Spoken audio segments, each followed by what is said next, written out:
And then when they reach it, Allah says, at the doors of Jannah, and the door is opened, the angels who are standing to welcome the people, they say to them the first word. What do you think they say first thing? Peace. Because this is what we're all yearning for.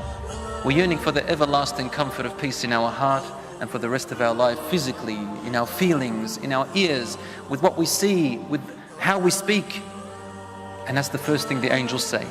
Salamun alaykum. Peace is all upon you. Tibtum. Oh, how pure and wonderful you are. Fadkhuluha khalidin. Now enter it. Everlasting entrance. Brothers and sisters in Islam, I want to describe that moment when you're about to enter Jannah, and then as you enter it, insha'Allah ta'ala. In the books of tafsir, and I relate authentic hadiths, insha'Allah. You come to the doors of Jannah, and you don't enter it straight away, because guess who has to open the door?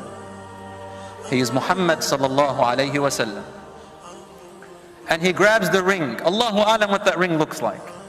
Allah only knows the perfect description of this door.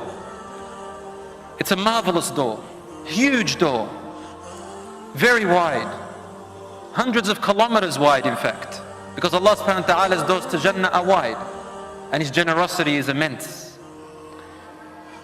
The first one to knock on it is Muhammad sallallahu alayhi wa sallam.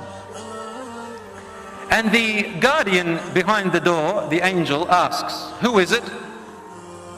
And he says with all humbleness, Ana Muhammad sallallahu alayhi wa sallam.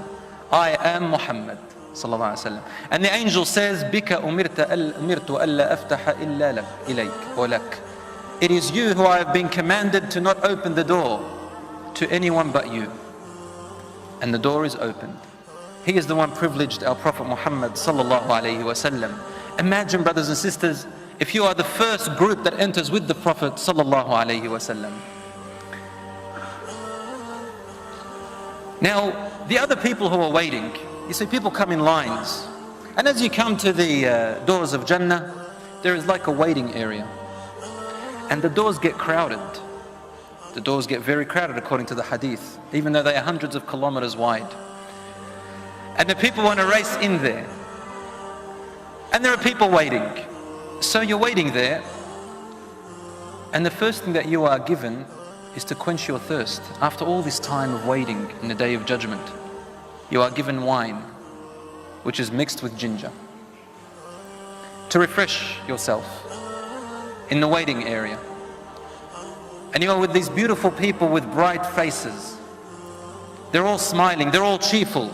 They're all telling you, come and read my book. And you say, read mine. And they say, well, you know, what about mine? Look what I've done here. And Allah subhanahu wa ta'ala has wiped away all the sins. No one knows them. They're a secret between you and Allah subhanahu wa ta'ala. And you begin to boast about your books out of happiness. And no one feels jealous of anyone else for some reason.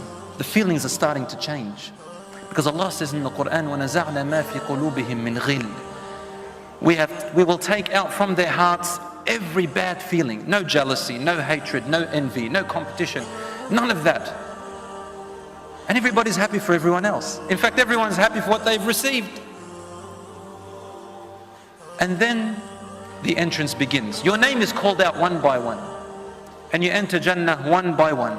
And you are called by the best names that used to be called in this world, and by your father's names, with the best of names.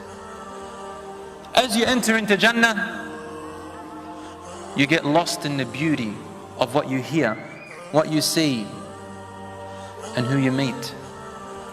Everybody runs off to their own palaces, their own belongings. Rasul tells us in the Sahih Hadith that a person will go to their palace and to their property, and they'll know exactly where it is, exactly as they knew their homes in this world, and even better. Allah subhanahu wa ta'ala suddenly puts in your heart the know-how of how to get to your property. You know it, because it belongs to you. And everybody's busy. They want to go and see their property. They want to see their spouses. They want to see the angels. They want to see what Allah subhanahu wa ta'ala has in store for them.